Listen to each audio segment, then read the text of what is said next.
Siema, tu Wahacz. Zapraszam na test prawdziwie unikatowego auta, bo kosztującego ponad 1 000 000 złotych nowego Range Rovera z silnikiem 4,4 litra V8 pod maską. Na filmie powiem m.in. co dostaje się ekstra, wydając aż tak dużą kwotę na samochód i czy w ogóle warto ją wydawać, nawet jeśli ktoś jest bardzo bogaty. Egzemplarz, który dostałem, poza topowym silnikiem, jest też w wersji wyposażeniowej First Edition i ma dłuższy rozstaw osi w wariancie 5-osobowym. Startujemy! Mówiąc nowy, miałem na myśli 5. generację, która zaprezentowana została pod koniec 2021 roku, zatem jest to naprawdę świeży samochód, który został w bardzo specyficzny sposób zaprojektowany, ponieważ Range Rovery ogólnie zawsze cechowało pewna oszczędność kształtów, ale tak jak producenci często starają się, aby ich nowe modele wyglądały ostrzej czy powiedzmy groźniej, tak testowany, choć jedynie ewoluował względem poprzednika, to poszedł w przeciwną stronę większego minimalizmu. Skutkuje to ogromną bryłą nadwozia, bo mamy tu do czynienia w wariancie LWB z długością 525 cm, szerokością 205 cm i wysokością 187 cm, która to bryła jest jednak oszczędna, jeśli chodzi o jakieś przetłoczenia i przypomina przez to nawet trochę moim zdaniem model koncepcyjny, a nie produkcyjny, który można kupić tu i teraz.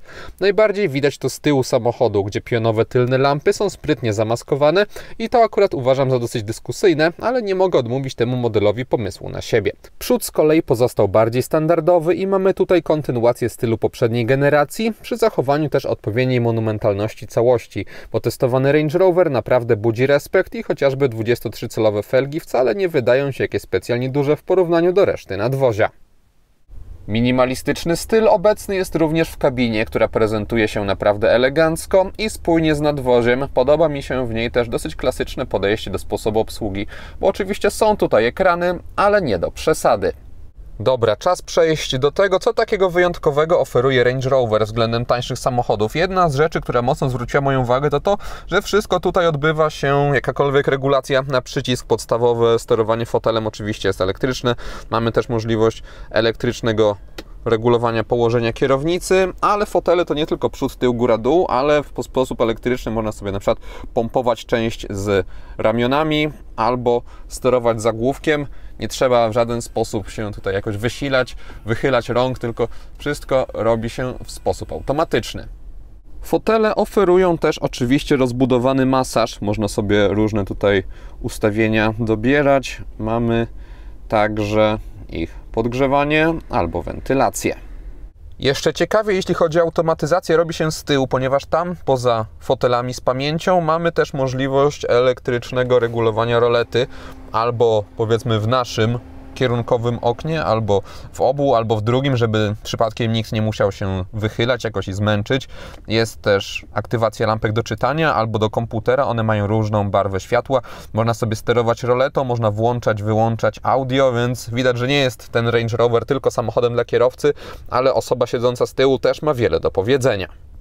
Na tunelu środkowym osoby siedzące w drugim rzędzie też będą miały co robić, ponieważ znajduje się na nim prawdziwe centrum dowodzenia. Można sobie aktywować podgrzewanie albo wentylację foteli. Jest też możliwość ich regulowania, oczywiście w 100% w sposób elektryczny. Mamy wszechstronną obsługę klimatyzacji, a także oświetlenia. Można także obsługiwać roletę dachową. Gdyby komuś ten tunel środkowy akurat był niepotrzebny, to może go złożyć oczywiście. Aby tego dokonać, to nie powinno być dla nikogo już zaskoczeniem. Nie trzeba używać żadnej siły. Nawet taki bzdet jak chowanie i rozsuwanie strefy, gdzie można włożyć sobie kubki, odbywa się na przycisk, jest to coś po prostu nieprawdopodobnego.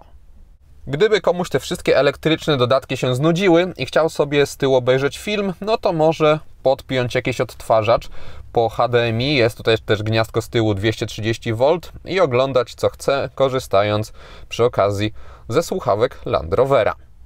Ilość miejsca na nogi z tyłu też rozpieszcza. Sami widzicie, jaki dystans dzieli mnie od oparcia przedniego fotela, który jest ustawiony pode mnie. Nad głową też jest dobrze, ponieważ nawet mocno się prostując i pomimo obecności panoramicznego dachu od podsufitki dzieli mnie jeszcze taki margines. Tunel środkowy w testowanym modelu praktycznie nie istnieje, jest jedynie taki niewielki.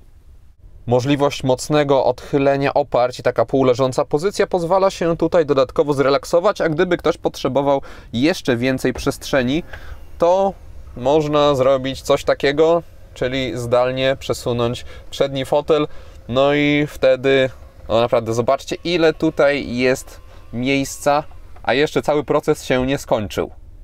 No, tak w drugim rzędzie to mógłbym jeździć. Tylna kanapa z zewnątrz w całym swoim majestacie prezentuje się tak. Uwagę zwraca też to, jak długie są tylne drzwi w porównaniu do przednich. W bagażniku ma miejsce kontynuacja festiwalu automatyzacji, otwieranie, zamykanie elektryczne klapy. Oczywistość, tego nawet nie będę pokazywał, ale dolna część klapy też jest na przycisk. Jeśli ktoś chciałby opuścić fotele z tyłu, to oczywiście nie będzie musiał używać do tego siły swoich mięśni, tylko będzie mógł to zrobić za pomocą przycisku. Sterowanie roletą, oczywiście wszystko odbywa się w sposób automatyczny, wysuwanie haka, tego typu sprawy. Niesamowite, ile jest tutaj różnych silniczków odpowiadających za tego typu rzeczy. Bagażnik swoją drogą jest ogromny, ma od 818 do 2176 litrów pojemności. Pod podłogą mieści się w nim koło zapasowe. Jest też możliwość postawienia takiej przegrody. Ponadprzeciętne wrażenie samochód oferuje też w kwestii jakości, ponieważ mamy tutaj masę skóry na desce rozdzielczej, też cała podsufitka jest nią obszyta, na drzwiach mamy skórę, jest ona tutaj przedzielona drewnem, podłokietnik też jest skórzany. Tutaj jest trochę fortepianowej czerni, to mi się nie podoba, ale jest to tylko drobny minusik w otoczeniu plusów. Niższe partie tutaj też są obszyte, boczki tunelu środkowego tak samo. Na wierzchniej części tunelu środkowego jest dużo drewna, trochę srebrnych wstawek. Fajnie, że ludzie z Land Rovera nie stosowali takich dużych zapychaczy w postaci fortepianowej czerni. Jej praktycznie nie ma na takich większych powierzchniach. Wszystko tutaj bardzo dobrze działa. Mamy ekrany najwyższej jakości, jak w dobrej klasy tablecie. Naprawdę rewelacja. Też różne detale budują wyjątkowość tego auta. Na przykład klamka, gdy się ją puści, to nie cofa się w sposób taki ostry, tylko odpowiednio zmiękczony. Te wszystkie automatyzacje w czynności w kabinie z jednej strony są fajne i budują unikalne wrażenie kontaktu z tym autem, ale z drugiej rodzą moją wątpliwość, bo przecież sam bym większość tych czynności zrobił szybciej i wcale się nie zmęczył, na przykład gdybym chciał włożyć kubek z kawą do uchwytu z tyłu.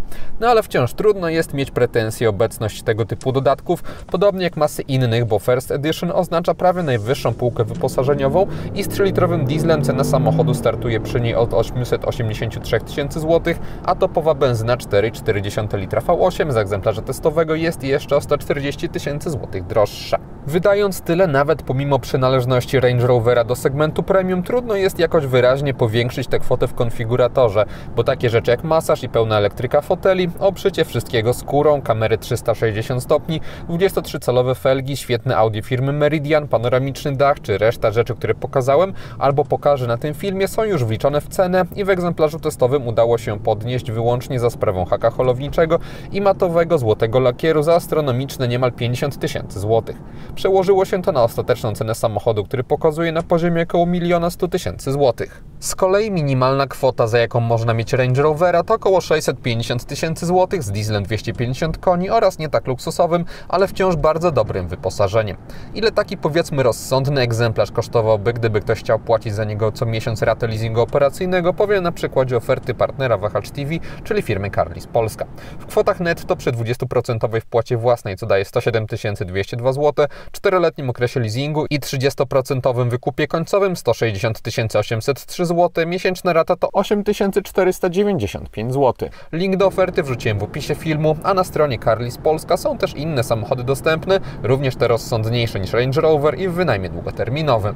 Tak dużo pieniędzy, które wydać trzeba na testowany model, przekłada się nie tylko na luksus, ale też wrażenia z jazdy, bo chociażby na wyciszenie musiano wydać pokaźne kwoty tutaj, bo podczas podróży w dowolnym, legalnym zakresie prędkości w Polsce w kabinie było przyjemnie cicho, no i na dodatek tej prędkości nie było za bardzo czuć i wrażenie izolacji od otoczenia było takie, jakie spotyka się tylko w najdroższych samochodach, ale też nie powiem, aby było ono na przykład 2 razy lepsze niż w też dużo kosztujących, ale nie aż tak drogich SUV-ach konkurencji. Wciąż jednak poziom jest jest rewelacyjny i to samo tyczy się sposobu neutralizowania nierówności, ponieważ nawet na naprawdę kiepskich drogach Range Rover sunął bardzo płynnie i nie hałasował i 23-calowe felgi w tym specjalnie nie przeszkadzały, a taki rozmiar musiał jednak mocno komplikować pracę amortyzatorom. Tak nastawiona na komfort charakterystyka okupiona jest jednak pojawiającymi się przechyłami w zakrętach, które były mniejsze niż się spodziewałem i elektronika stara się je neutralizować, ale jednak praw fizyki nie oszuka i przede wszystkim ogromnej masy samochodu, czyli bez kierowcy 2626 kg. Sprawia ona wraz z wysoką pozycją za kierownicą, że po prostu nie chciałem jeździć tym autem ostrzej po zakrętach, bo wiedziałem, czym to się może skończyć i respekt do takiego drogowego czołgu budowało we mnie też jego zachowanie przy hamowaniu. Układ kierowniczy również nie został stworzony do szaleństw, bo mamy w nim lekko pracującą kierownicę i wygładzone, nie mające w sobie nic ze sportu czy jakiejś konkretniejszej precyzji reakcji na jej ruchy. Range Rover jest zatem typowym autem, w którym po prostu nadaje się kierunek i połyka kolejne kilometry, ciesząc luksusem i w takim stylu podróżowania sprawdza się bezbłędnie. Trochę kłóci się to z możliwością umieszczenia pod maską V8 rozwijającej 530 koni, ale wcale nie aż tak bardzo, bo benzyna ta też ma dosyć spokojną charakterystykę. To znaczy przez świetną elastyczność na niskich obrotach i ogromną moc, gdy się bardziej wciśnie gaz, zapewnia ona dużo radości i pełne bezpieczeństwo wykonywania manewrów, ale nie kusi ona do złego ostrością reakcji na wciskanie prawego pedału, ani nawet dźwiękiem, bo słyszy się co prawda podczas jazdy bardziej szlachetne i miłe odgłosy, ale nie ma w nich żadnej wulgarności i czasami aż bym wolał, aby izolacja akustyczna od silnika w kabinie była trochę mniejsza. Pod kątem osiągów jednostka napędowa z testówki tak przyspieszała od 0 do setki.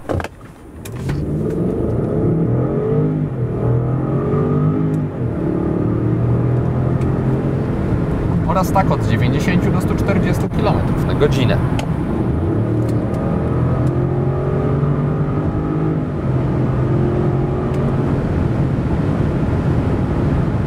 Do mocnej benzyny bardzo dobrze dopasowywał się automat, bo oferował sprawną zmianę biegów i też bez szarpnięć podczas normalnej jazdy, przez co był wtedy niezauważalny. Gdy cisnąłem bardziej gaz w trybie dynamicznym, też dawał radę i nie ograniczał silnika, tak samo jak nie robił tego na niskich obrotach, bo wspominana elastyczność benzyny sprawiała, że nawet mając grubo poniżej 1500 obrotów przy wyższych prędkościach mogłem uzyskać wystarczającą dynamikę bez konieczności redukcji. Range Roverem jeździłem z grubsza w stylu, który ten samochód preferuje, to znaczy spokojnym, z okazjonalnym uwolnieniem potencjału silnika. Wtedy na zwykłych drogach poza miastem udawało się mi osiągnąć wyniki spalania w okolicach 9-10 litrów. Na ekspresówkach komputer pokazywał około 12 litrów, na autostradach około 14, a jadąc w Warszawie w zależności od gęstości ruchu wyniki wahały się od 15 do 20 litrów. Zbiornik paliwa liczy w tym aucie 90 litrów, zatem wciąż można liczyć tu na rozsądny zasięg. Na parkingach regularne kształty nadwozia ułatwiają życie. Z przodu mamy bardzo dobrze widoczną z perspektywy kierowcy maskę, poziomo poprowadzoną, frontowa szyba nie jest daleko. Jeśli chodzi o widoczność na boki, to też nie ma większych tutaj trudności. Szyby są duże, wliczając w to dodatkową szybę poprzekątnej. Z kolei tylna szyba nie jest zbyt wysoko poprowadzona, jak na takie auto, jest pionowa, jest też duża. W ramach elektronicznego wsparcia Range Rover oferuje kamery 360 stopni. Ten widok domyślny trochę zbyt rozciąga moim zdaniem to, co znajduje się po bokach, ale mam też wiele innych widoków, więc i tak doliczając to ten widok z lotu ptaka, nikt nie powinien mieć problemów, aby ogarnąć przy pomocy tych asystentów, co znajduje się wokół samochodu. Są też widoki 360 stopni z całkiem nieźle kontrolowaną perspektywą. Jest też widok terenowy, gdyby ktoś chciał. Są na przykład od razu nadkola pokazywane, więc jest to bardzo przydatna rzecz w tak dużym samochodzie. Duży ekran, na którym wszystko się wyświetla, też ułatwia życie, podobnie jak bardzo precyzyjne sygnalizacje czujników parkowania. Gdyby dla kogoś zwykłe lusterko w Range Roverze było zbyt zwykłe, może je sobie w łatwy sposób przełączyć na widok z kamery. Nie jest to rozwiązanie oczywiście dla każdego, ale dzięki temu, że przełączanie jest bardzo proste, no to każdy znajdzie coś dla siebie.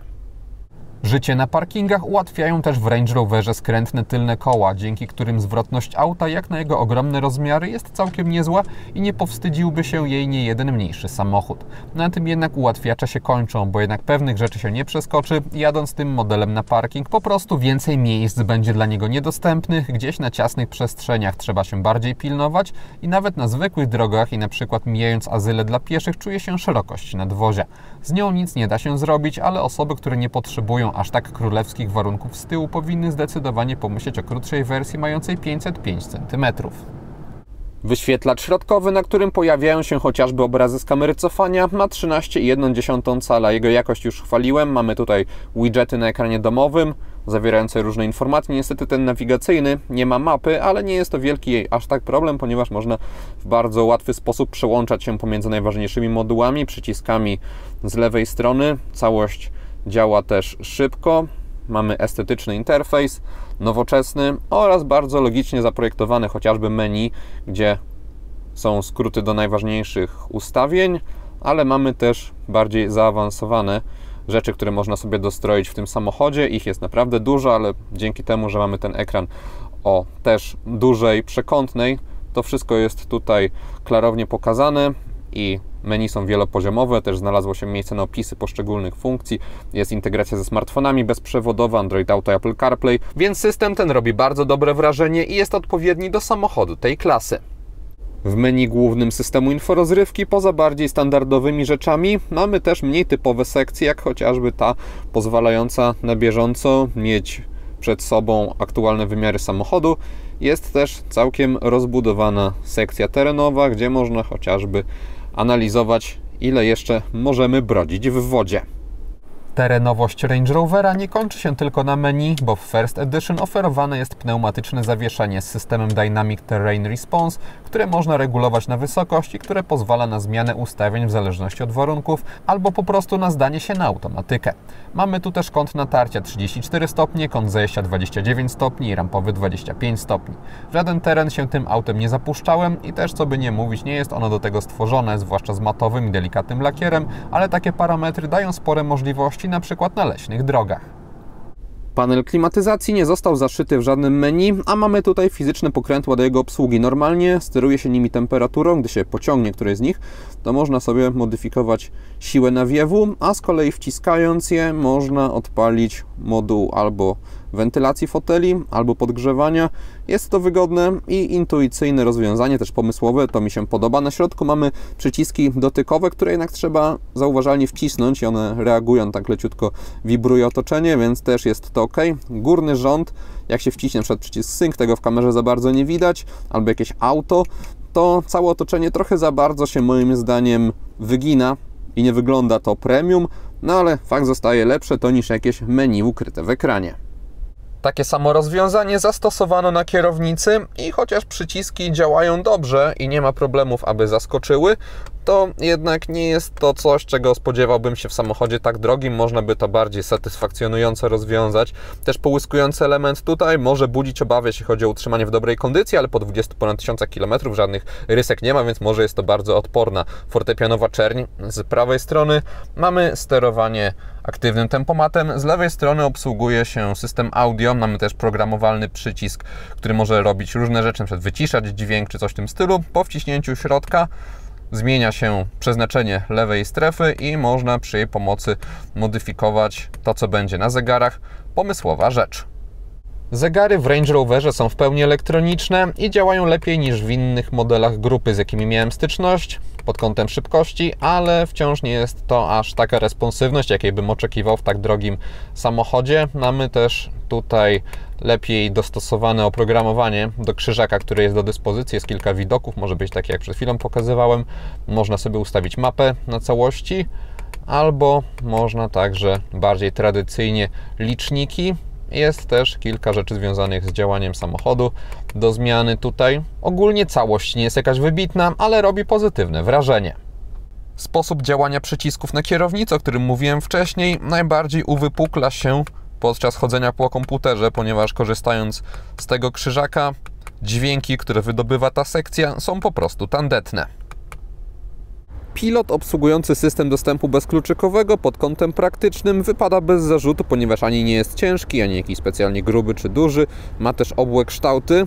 Jeśli z kolei chodzi o jakość wykonania, to ten plastik robi zbyt słabe wrażenie jak na tak drogie auto. Dekoracyjna srebrna wstawka sytuacji nie ratuje. Dekoracyjne oświetlenie we wnętrzu Range Rovera nie jest takie ostre, wyraziste, ale przez mnogość tych dekoracyjnych elementów świetlnych oraz ich gustowne umiejscowienie zwraca ono na siebie uwagę i buduje tutaj fajny nastrój, który można sobie modyfikować albo wybierając przygotowane przez producenta kompozycje, albo samemu tutaj dostrajając motyw, który będzie w górnych partiach oraz w dolnych. Można też sobie modyfikować intensywność świecenia przestrzeni na nogi. Ona jest zawsze biała, tak samo jak instrumenty pokładowe, które stanowią moim zdaniem dobry punkt wyjścia do urozmaiceń świetlnych i kolorystycznych ze sprawą dekoracyjnych elementów i ogólnie moim zdaniem bardzo dobrze to wszystko tutaj ze sobą współgra. Do samochodu o bardziej klasycznym designie wnętrza jest to moim zdaniem optymalnie zaprojektowane. Tego, że wszystkie przyciski i przełączniki w tej kabinie będą podświetlone, się spodziewałem. Tego z kolei, że podświetlone będą też miejsca, gdzie wpina się pasy bezpieczeństwa, już nie. Przednie światła w testowanym modelu są w pełni LEDowe i mają dosyć prosty, ale ładnie zaprojektowany wzór. Bajeranckości od czasu do czasu dodają im dynamiczne kierunkowskazy. Kierunki w bocznych lusterkach też są diodowe. Z tyłu designerzy bardzo oszczędnie podeszli do tematu i odbiór oświetlenia w tej części nadwozia po zmroku zależy w dużej mierze od tego, czy komuś podoba się ona za dnia. W każdym razie światła Range Rovera wyglądają nowocześnie i powtórzę to, co powiedziałem przed chwilą o wnętrzu. Tutaj też styl oświetlenia został bardzo dobrze moim zdaniem dobrany do minimalistycznego pomysłu na całe nadwozie. LEDowe światła Range Rovera są adaptacyjne i mają tak wycinać fragmenty wiązki, aby nie oślepiać innych kierowców i maksymalizować doświetlenie pozostałej przestrzeni przed samochodem.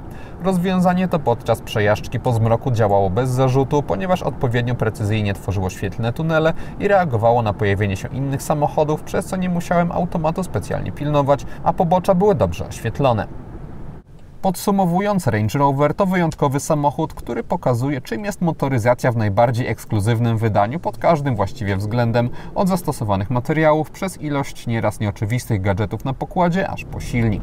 Przez swoje rozmiary i styl prowadzenia auto to zdecydowanie nie jest utrzymane w moim klimacie, bo wolę jednak modele bardziej stworzone do jazdy, a nie do przemieszczania się, ale nie zmienia to faktu, że doceniam dopracowanie testowanego Range Rovera i uważam go za rewelacyjne auto. Nie będące może na zupełnie innym poziomie jak SUV-y kosztujące na przykład w okolicach $500 000 złotych, ale jednak oferujące coś ekstra na różnych płaszczyznach, więc jeśli kogoś stać na dopłatę, będzie taka osoba mogła to sobie usprawiedliwić. I to wszystko, co przygotowałem o Range Roverze. Dziękuję za uwagę i mam nadzieję, że jego test się podobał. Jeśli tak było, zachęcam do dania temu filmowi łapki w górę. Będzie mi z tego powodu bardzo miło. Zainteresowanym przypominam o Carlis Polska i ich ofercie. A jeśli ktoś nie ma, zapraszam również do subskrypcji kanału, ponieważ kolejne materiały na Wahacz TV pojawią się już wkrótce. Na razie!